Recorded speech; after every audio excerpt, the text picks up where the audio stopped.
This video is going to take you on a journey starting in Sweden and Kazakhstan, where we were born, and then guide you through different cultures we were exposed to.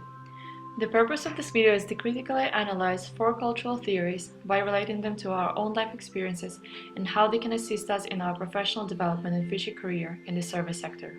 We are Sarah and Jana, and together we are going to take you on a trip through our lives, past, present and future. So sit back and enjoy this multicultural trip, and bon voyage! I spent my childhood in Kazakhstan, country in the heart of Eurasia.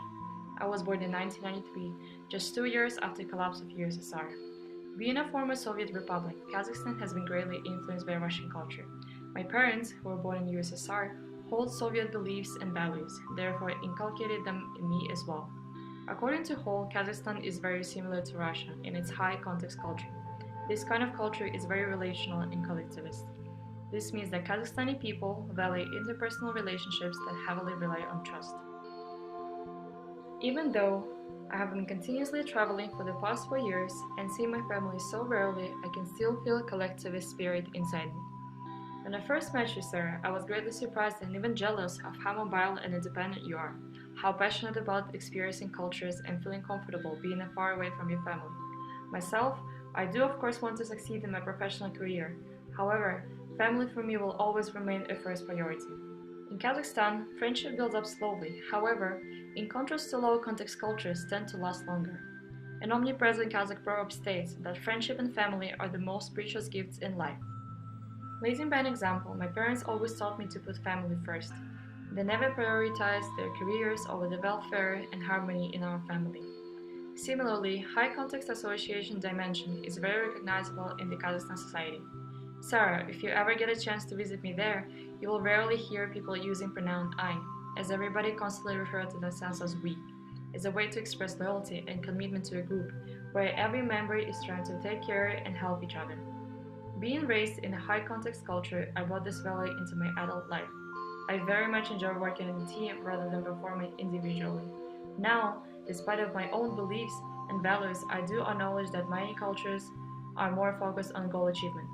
So in my future career within the hospitality industry, I will ensure I implement different management and motivational techniques to establish a healthy working atmosphere where every individual can fully increase his or her potential. Sarah, now you tell me about your childhood.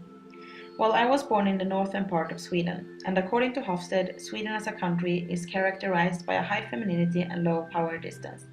During my upbringing, those dimensions were strongly present by my parents. Looking at the power distance dimension, I realized that in Swedish society, as well as in my own family, all members had the same amount of power in the majority of the situations, regardless of gender or age. This is typical you, Sarah. I could tell right away. Well, when I started working during high school, I quickly identified the flat hierarchy which most of the Swedish organizations are symbolized by. Can you imagine that we could have meetings where I, as a 17-year-old intern, was given the opportunity to express my opinion about the work tasks and the choices that were to be made by the organization? And most importantly, my opinion was valued equally as my colleagues that were both older and more competent. Well, my culture is slightly different. Maybe it's because I was born in an Asian family. Oh really? I thought you were Kazakh.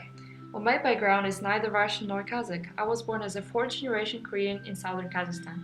To a certain extent, my parents and grandparents are still bound to the Korean culture, which without doubt influenced my upbringing. According to Hofstede, Korea and Kazakhstan are very similar in all 6 cultural dimensions. Hofstede agrees with Hall that both countries are very low individualistic. He also concluded that these countries are characterized by high power distance.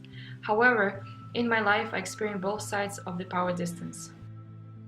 In my family, I was continuously told that everybody is equal and that I should treat every person in the same way, without making any judgments.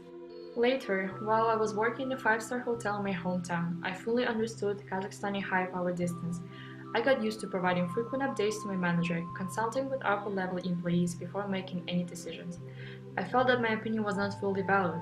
Therefore, by the time I had to quit this job, I was to a certain extent disappointed, as I didn't learn how to make my own decisions. When I met you and I discovered that there is a completely different approach to authority in Sweden, I realized that companies in low power distance culture stimulate personal development and creativity, which makes work more engaging and efficient. This is something that I can learn and implement in my hospitality career. created using Powtoon.